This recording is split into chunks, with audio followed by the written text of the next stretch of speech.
All down. All silent. Going. Go. So congratulations. Welcome to the Current Market Insights podcast, brought to you by Harris Partners Real Estate. Each episode, we chat with real estate author and industry leader Peter O'Malley to discuss the current property market conditions and provide insights to assist you on your property journey.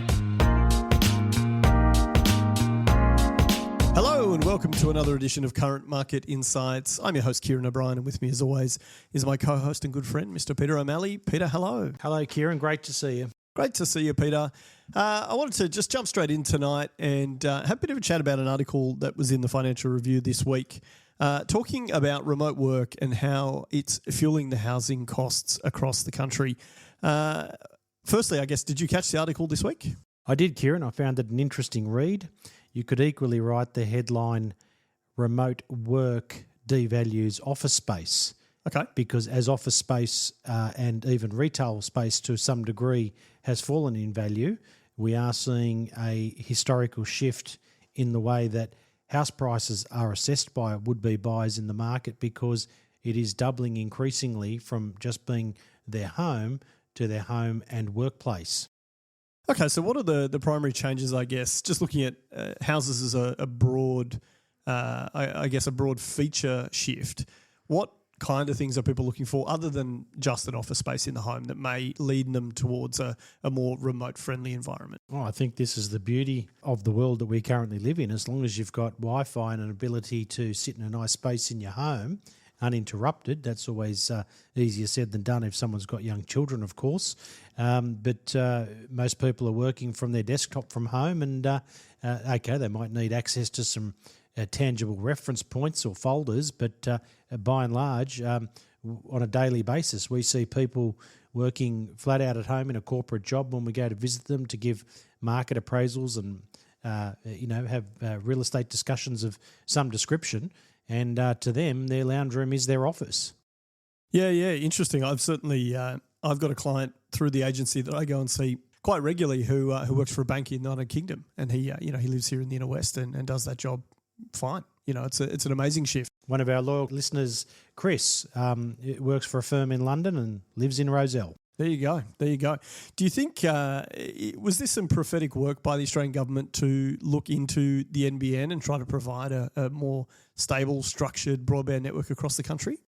Oh, look, I think that was important for any first-class economy to be able to provide first-class internet service, Ciaran. But the reality is, and what this report from the Bank of International Settlement, BIS, highlights, is it was the pandemic that unlocked the true power of the internet and the whole work from home phenomenon. So this was a global study. It wasn't based on the NBN here in Australia, although that carries a lot of the work from home that we're talking about here. But no, these are global trends, and it is quite clearly highlighting the side effects and the ongoing ramifications of what happened when people were made to work from home during the pandemic.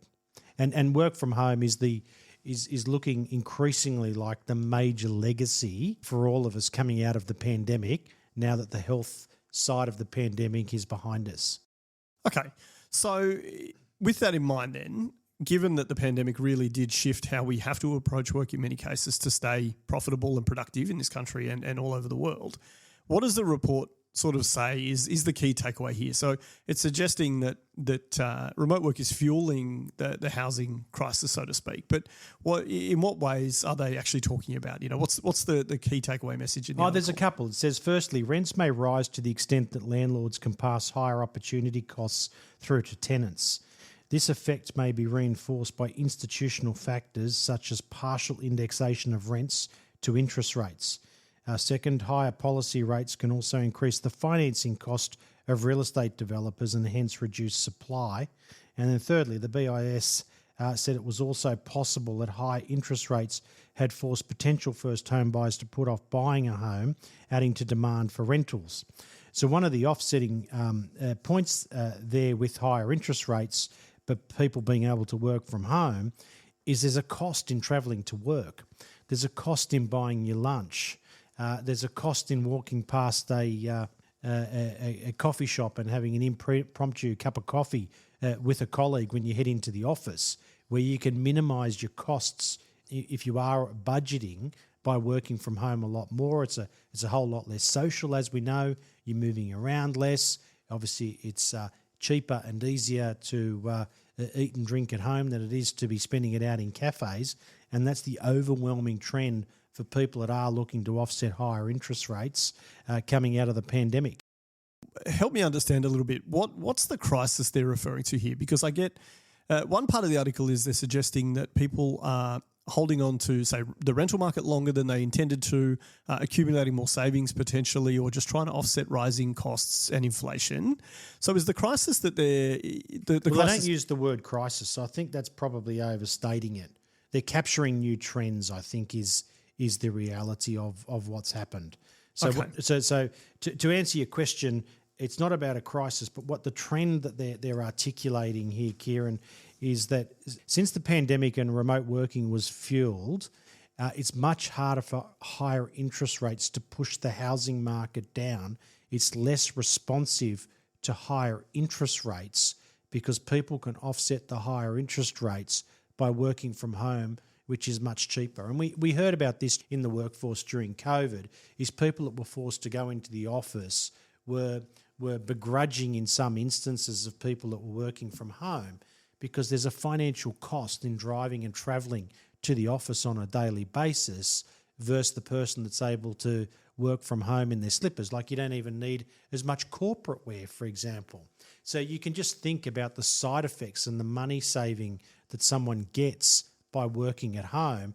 And what this BIS report is touching on is those savings is allowing people to be more resilient to the higher monetary cost that's been imposed on all of us since the pandemic.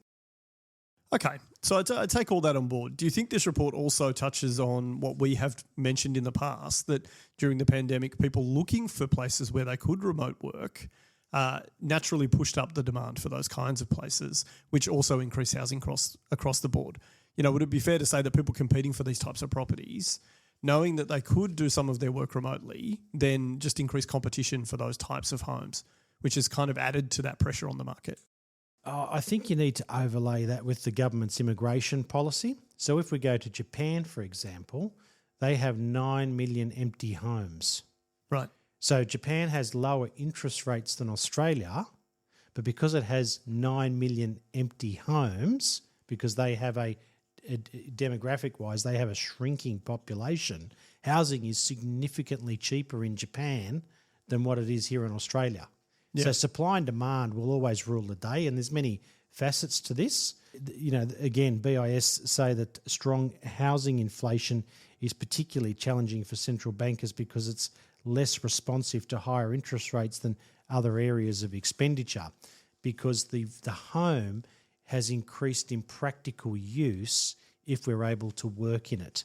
For those people that are able to work from home, it has a higher practical use than what it did pre-pandemic when work from home was a real thing. Yeah. Looking at the BIS report, they also, talking about sort of foreign workers and you know, the challenges in different nations, they actively make a point to say that, you know, pandemic-induced shifts in location, so a lot of foreign-born workers coming into countries are actually pushing up the cost of housing, which is something you and I have talked about a lot, typically in relation to rents. But they make the point that there's a very strong association between the stickiness of housing costs and house CPI, as they refer to it, and the number of foreign-born workers coming into these developed nations. That's or right. Advanced economies. And to highlight that point in a nutshell, if we go back to Japan, they're fairly anti-immigration, certainly compared to, say, the Australian economy or the New Zealand economy or the UK economy. Correct. And therefore, they've now suddenly got 9 million homes, really low interest rate setting, can't get the local population positively growing in terms of demographics, and their housing market's under pressure because there's a lot more supply than there is demand. Yeah, I think it's important to note too that, to my knowledge, Japan's a country that doesn't allow foreign investment, which also wouldn't, you know, assist in selling some of those homes. Reading further in the report and talking about that sort of stickiness in the housing costs, as you mentioned, One of the things they suggest as a possible solution here is that the central banks start to give a greater sensitivity or a greater contribution to inflationary costs from the value of housing more broadly. You have mentioned or spoken a lot about how rents contribute heavily to the CPI basket here in Australia. Their suggestion is to tie the cost of all housing give it a much greater weight in the CPI consideration. And as a result, slow down the monetary policy activity because housing is obviously quite sticky, but they suggest that may actually stabilise interest rate settings and make the whole thing a little bit more manageable for the economy. Do you have any thoughts on whether that's a good idea or not? Look, officially, house prices are not included in the CPI basket, as you correctly outlined. Rents are. But anytime you see the RBA express concern about the inflation rate, what do they always mention? Yeah, house prices. So the RBA are watching house prices, even if it's not formally in the CPI as far as the Australian market goes. And the RBA know that if house prices do rise aggressively, people can refinance against that newfound equity, use that newfound equity and refinancing to continue their existing lifestyle, and the inflation rate stays above where they want it to be. So it's an interesting discussion, and when you're talking about policy at this level, the most minute changes can have the most enormous outside effects. And if it was mandated that central banks would move their monetary policy in relation to house prices, it would take someone a lot smarter than I to anticipate the unintended consequences and the ramifications of doing that. So do you think, and obviously you're not a central banker, so this is not your area of expertise. But in this lifetime, no. Not in this lifetime. But in your experience, do you think that it's probably safer from an economic perspective to have purview over house prices as a considerable factor, but not actually be tied to them in a policy sense? Yeah, I tend to like where the RBA land, where they mention house prices whenever they seem to be rising stronger than inflation. So we did some marketing today, and one of the things that I highlighted in that marketing is that Sydney house prices in the last 12 months, or dwelling prices I should say, are up 6.3%, which is comfortably outstripping. That's nearly double the inflation rate. So that's something that absolutely the RBA would be deeply aware of. It wouldn't govern their policy, in and of itself, but it's a major factor, that's for sure. I just, this line from the report, whether the effect of monetary policy on housing price inflation has been different since the pandemic is difficult to determine definitively at this stage. But because of all of these factors, that's what the report's edging at, is there different market psychology, different market behaviour to rising interest rates post-pandemic than what there was pre-pandemic. Yeah, I wonder whether people now just kind of accept it's part of the, it's par for the course, it's the new normal, et cetera, to live in this kind of setting. Final question for you then. I know you love predictions. Do you think, just thinking a little bit laterally here, if the central banks did include the house prices in their CPI calculations, would that not necessarily then mean that they'd be more aggressive on their interest rate settings and therefore theoretically correct inflation quicker? And then as an extension of that, do you think that if that were to become the norm, would we end up seeing a housing market correction? Do you think that would ever be a possibility? Look, crashing house prices is a political no-no. Managing house prices is something that all political parties seem to do, whether they admit to it or not. And the wealth effect comes into effect here, Ciaran, where if you did say, look, we're at historical highs for house prices and we need to drive them down quickly, yes, that will benefit the young generation coming through. There's absolutely no doubt about that. But our economy does run on confidence, and the wealth effect would then kick in. The other thing that you would do is if you drove up interest rates, you'd drive up the Australian dollar, and then that would make exports more expensive, to get people to buy our things, that's for sure.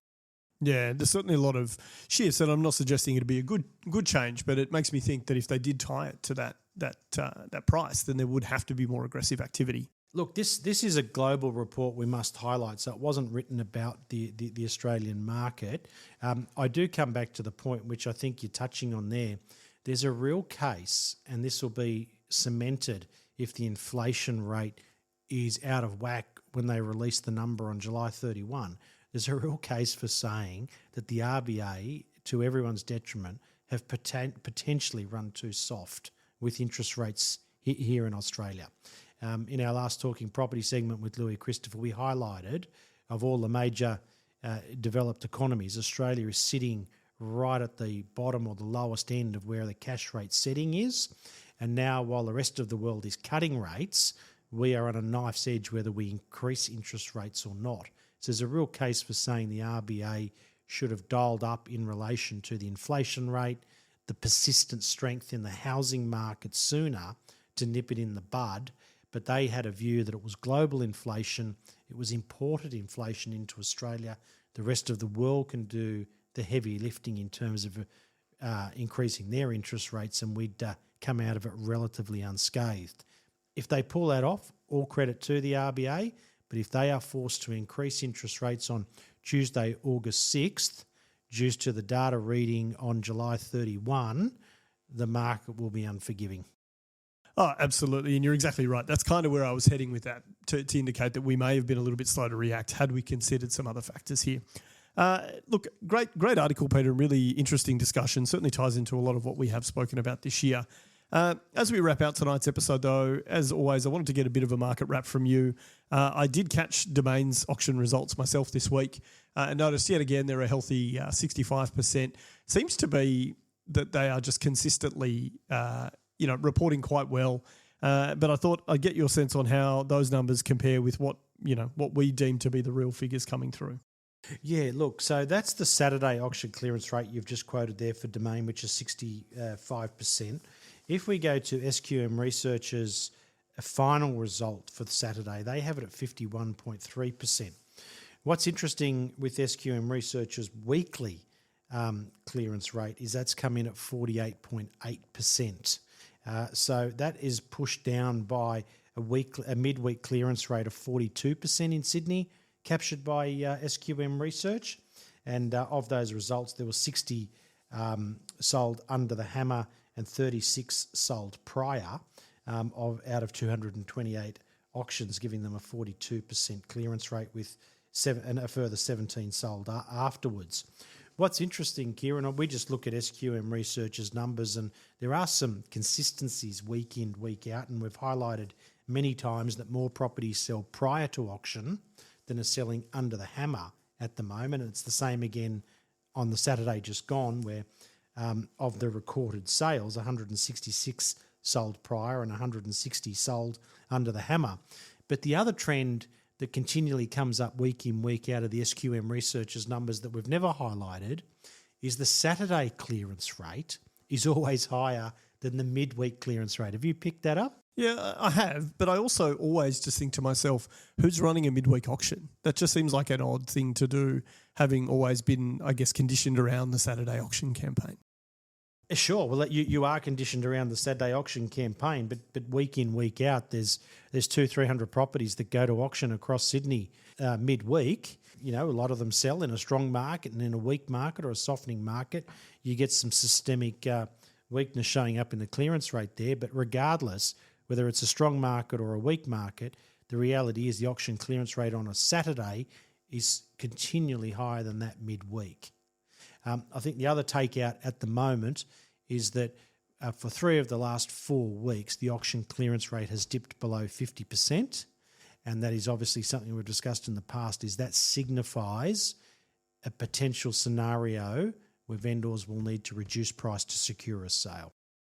Yeah, we have talked at length about the auction clearance rate and how that's not a terminal sign, but it's certainly not a good indicator in Louis' eyes. Look, as always, Peter, really great discussion today. I appreciate you taking the time and looking forward to chatting with you next week. Thanks, Kieran.